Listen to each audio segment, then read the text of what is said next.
The Waveborn, Legends of the Demigods of the Sea. In addition to the mighty merfolk who live beneath the waves of the sea, there are many other powerful individuals who call the ocean their home. These individuals were born from Sudaiba when she decided to take on merpeople lovers. These demigods and demigoddesses are mysterious in their own right, but they have been acknowledged and honored by the Aoela people through song and legend. The greatest hunter of the sea is the incredible Yongando, the great white shark.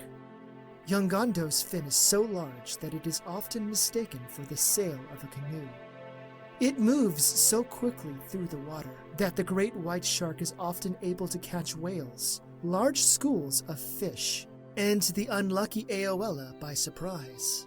No one has ever been able to see how long Yongando is from nose to tail, for the mighty demigod is far too swift. Large schools of sharks follow Yongando's wake, hoping to gain some scraps of his delicious catches for themselves.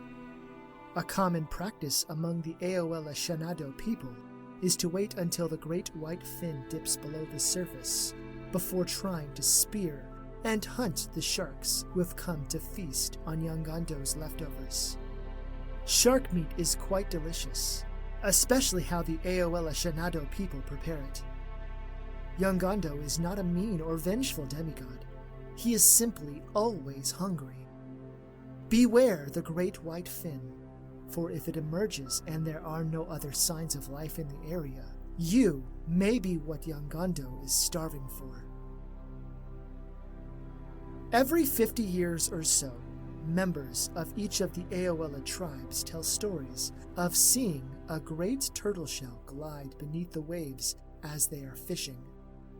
The turtle shell is the size of 2 or 3 canoes side by side, and it is decorated with brilliant golden circles surrounded with rich brown outlines.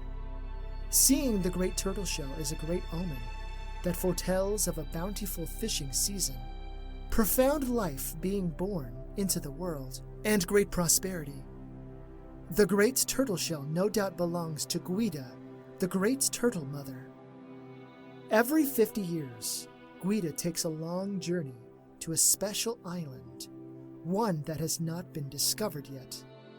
Guida is said to lay dozens of eggs on the island before swimming back to her home, which is also unknown. Magic streams from her great shell, and those who are close enough to see the shell are blessed with fertility and vitality. Very few of the Aoela people have ever seen Malvada, the octopus, but she is a frightening demigoddess to behold. She is a territorial creature and hates when anyone, be them merpeople or sailing Aoela, disturb her waters. It is said that she has several layers, and she migrates according to the season and the temperature of the sea. Malvada is strong enough to pull whole canoes underwater, wrestle whales into submission, and fill vast areas of the sea with ink, should she ever feel threatened.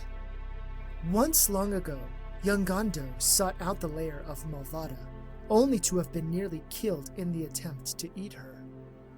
Even though Yongando is the greatest hunter, the title of most dangerous foe is claimed by the octopus.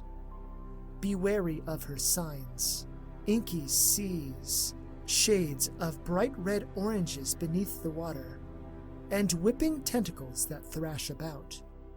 If you see the tentacles, you have already surrendered your life to Malvada.